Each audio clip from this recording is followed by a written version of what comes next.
Memang dalam Islam itu juga ada anjuran untuk memberikan hutang. Bahkan kalau kau berikan hutang 2 kali itu seperti sedekah sekali gitu. Tapi itu kan pasti di dalam kerangka ta'awun 'alal birri wa taqwa kan. Meringankan kesulitan saudara kita. Tapi dalam dunia kapitalistik ini hari, apalagi dunia yang juga kapitalistik dan imperialistik, kolonialistik, maka pinjaman itu menjadi alat untuk penjajahan model baru. Kalau ada yang itu mengatakan dalam konteks Indonesia itu tidak terjadi, buktinya kita masih negara yang independen, negara yang merdeka. Bagaimana kalau ada yang menjawab begitu? Apa bukti bahwa dengan hutang luar negeri Indonesia itu mengancam kita?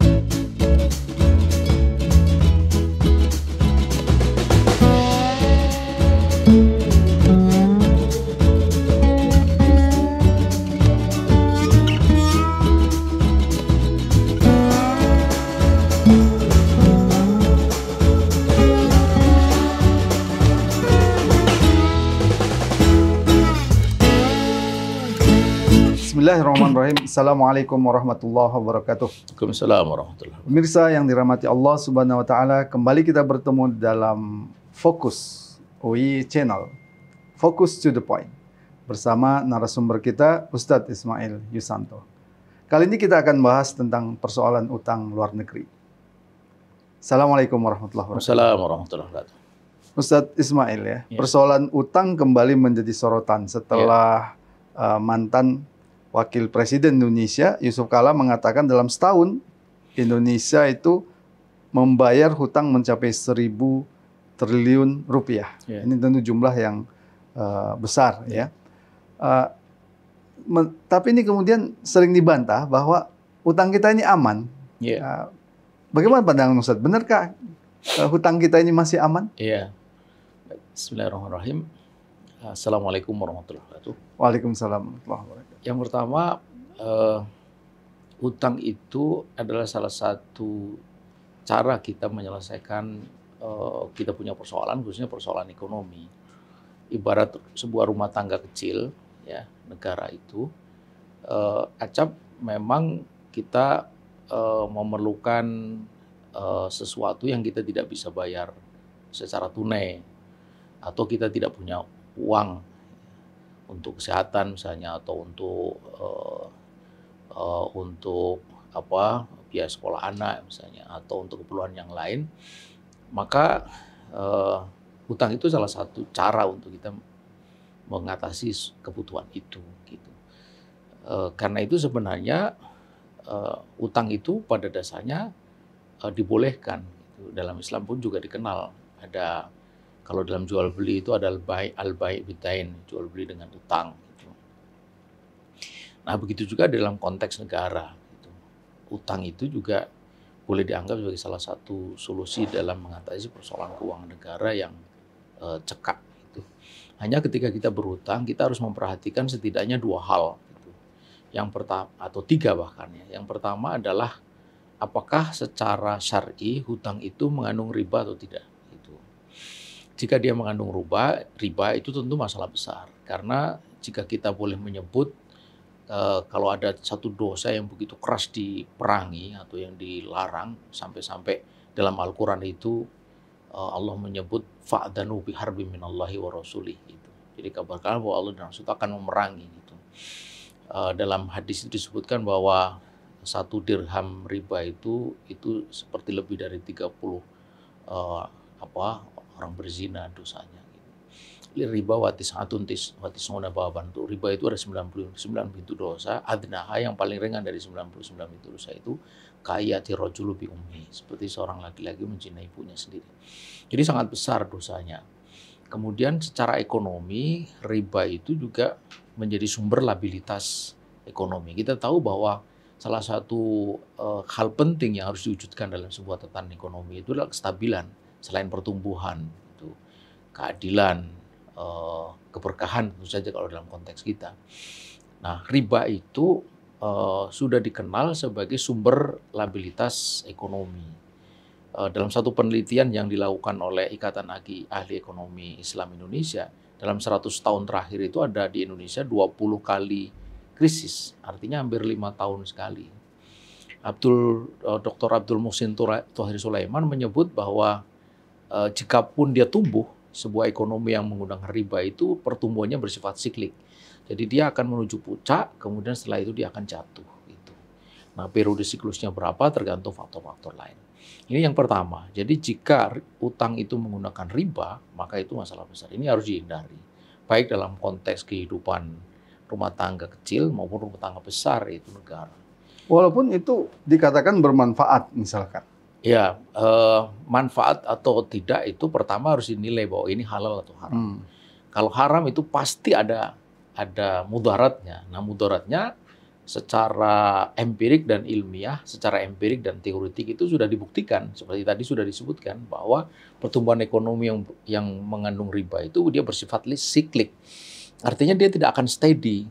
Mestinya pertumbuhan itu kan steady dia, stabil pada satu angka tertentu. Tapi yang terjadi dalam satu penelitian itu ternyata dia tumbuh kemudian jatuh. Ya, periodenya itu kalau di kawasan Asia Tenggara itu 5-7 tahun. Kalau di kawasan Eropa Barat, terutama di negara-negara yang kuat ekonominya itu bisa 25 tahun. Bukankah ini sebuah mudarat? Gitu. Jadi jelas bahwa mungkin ada manfaat secara sekilas, sesaat, per person. Tapi ketika itu menjadi sebuah kegiatan ekonomi yang bersifat agregat, artinya dilakukan oleh banyak orang, maka ini menimbulkan satu masalah. Bagaimana gitu. kalau ada yang mengatakan negara sebesar Amerika saja hutang? Ya. Tapi kan mereka bisa tetap disebut sebagai negara yang sejahtera.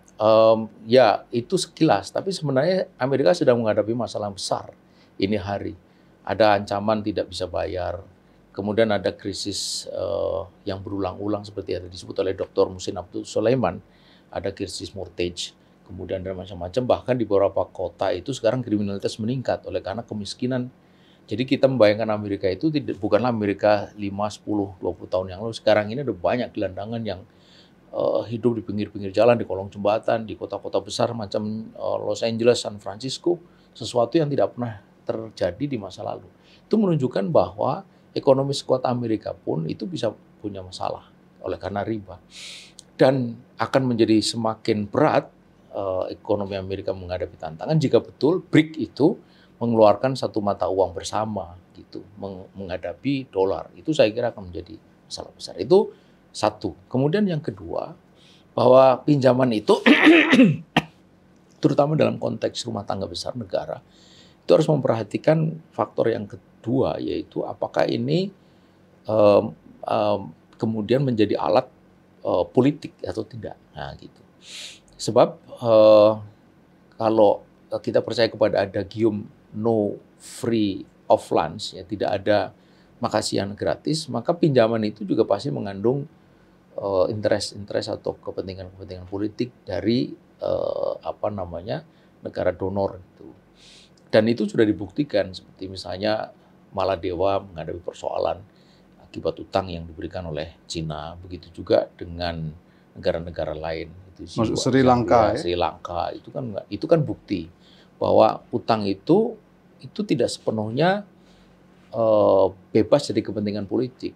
Memang dalam Islam itu juga ada anjuran untuk memberikan utang. Bahkan kalau kau berikan utang 2 kali itu seperti sedekah sekali gitu. Tapi itu kan pasti di dalam kerangka ta'awun 'alal birri wa taqwa kan, meringankan kesulitan saudara kita. Tapi dalam dunia kapitalistik ini hari, apalagi dunia yang juga kapitalistik dan imperialistik, kolonialistik, maka pinjaman itu menjadi alat untuk penjajahan model baru. Kalau ada yang mengatakan dalam konteks Indonesia itu tidak terjadi, buktinya kita masih negara yang independen, negara yang merdeka. Bagaimana kalau ada yang menjawab begitu? Apa bukti bahwa dengan hutang luar negeri Indonesia itu mengancam kita? Sekilas Indonesia itu mandiri, merdeka gitu. Tapi saya kira mereka-mereka yang pernah bekerja di pusat kekuasaan itu bisa menceritakan bahwa tidaklah sepenuhnya gitu itu merdeka. Pasti ada pesan-pesanan setiap kabinet baru, menteri keuangannya, menteri perdagangannya, pokoknya menteri yang terkait dengan ekonomi dan industri itu ini jangan ini gitu. Termasuk mungkin di masa Soeharto dulu ya. Iya, sama. Jadi ketika ditekan oleh IMF itu bisa dicontoh. Jadi itu contoh. Kamdevus datang dengan sikap seperti rupa menghadapi Pak Harto yang sedang menandatangani letter of intent. Dan ingat, di dalam letter of intent itu ada banyak sekali diktum-diktum yang sebenarnya membawa kita kepada persoalan besar. Misalnya di sana disebutkan liberalisasi di sektor keuangan. Kemudian di sana juga disebutkan liberalisasi energi. Di sana juga disebutkan bahwa komitmen Indonesia tidak merubah denominasi mata uang rupiah ke mata uang lain. Bahkan juga di sana disebutkan bahwa Indonesia akan melaporkan setiap temuan emas. Ya, coba bayangkan itu, bagaimana bisa sebuah negara yang katanya berdaulat menandatangani sebuah perjanjian yang mengandung diktum-diktum yang jelas menunjukkan bahwa kita tidak lagi berdaulat. Apa urusannya kita menemukan emas harus lapor? Karena mereka tahu bahwa hard currency, mata uang yang betul-betul keras, atau yang kursnya itu stabil dan kuat betul, itu memang emas gitu. Dan mereka tidak ingin bahwa Indonesia itu melakukan eksplorasi dan eksploitasi emas tanpa mereka ketahui gitu. Karena itu kunci dari kedaulatan moneter sebuah negara. Sampai kayak begitu. Dan mereka tahu bahwa gagasan dinar dan dirham itu tidak pernah hilang dalam benak kaum muslimin karena dia ada di dalam turos, di dalam kitab-kitab. Karena itulah maka mereka merasa perlu mencantumkan. Kalau dipikir-pikir, mungkin orang akan merasa heran. Apa iya kita kepikir bahwa kita akan menggantikan denominasi mata uang rupiah kita kepada mata uang lain, khususnya emas? Mungkin orang mungkin kita saja nggak terpikir. Mungkin kita nggak terpikir, tapi dia terpikir gitu loh. Itu artinya apa? Artinya bahwa kita ini sudah dijagain betul. Ya, kalau kita sebut bahwa hal itu bisa mengancam kepentingan mereka. Iya, kepentingan mereka, karena itulah kalau kita katakan bahwa kita ini berdaulat, buktinya kita mau berdaulat itu apa sih kan? Daulat itu intinya kan kita ini bisa melakukan apapun tanpa izin orang lain kan gitu. Termasuk bisakah disebut kebijakan-kebijakan yang dikeluarkan oleh DPR misalnya atau pemerintah yang cenderung kepada pemilik modal itu sebenarnya buah dari tekanan utang luar negeri itu. Iya. Itu yang kedua. Kemudian yang ketiga, nah ini yang juga penting untuk kita perhatikan adalah kemampuan bayar kita. Itu aman atau tidak, itu kan bergantung kepada kemampuan bayar kita. Andai umpamanya riba tidak ada, tekanan politik tidak ada. Tapi kalau kita tidak bisa membayar cicilannya atau pembayaran utang, itu kan pasti problem. Bisa atau tidak itu dilihat dari komposisi keuangan kita. APBN kita kurang lebih sekitar 3.000 sekian kan. Kalau 1.000 artinya kan 30%-nya itu digunakan untuk membayar utang. Berarti ruang fiskal kita itu kan sangat sempit gitu. Apalagi kemudian dari 1.000 itu 400 triliun diantaranya itu ada untuk bunga. Jadi sudah luar biasa sekali gitu. Jadi anggaran untuk pembayaran bunga dan cicilannya itu sudah jauh lebih besar daripada itu boleh dilihat di dalam APBN kita itu untuk infrastruktur, belum lagi untuk biaya rutin, gaji, kemudian belanja barang segala macam itu, dan untuk santunan orang miskin dan sebagainya itu. Kalau di rumah tangga itu ada istilah gali lubang tutup lubang. Akhirnya begitu, dan itu yang terjadi kan. Kita untuk menutup pembayaran utang berutang lagi, begitu seterusnya. Baik, terima kasih Ustadz Sumail. Pemirsa, demikian tadi pembahasan kita tentang hutang. Pada prinsipnya, kalau Allah Subhanahu Wa Taala telah melarang hutang dengan riba tadi, maka itu pasti memberikan mudarat bagi kita. Dan itu catatan pentingnya dalam terkait dengan hutang luar negeri ini. Terima kasih. Assalamualaikum warahmatullahi wabarakatuh. Waalaikumsalam warahmatullahi wabarakatuh.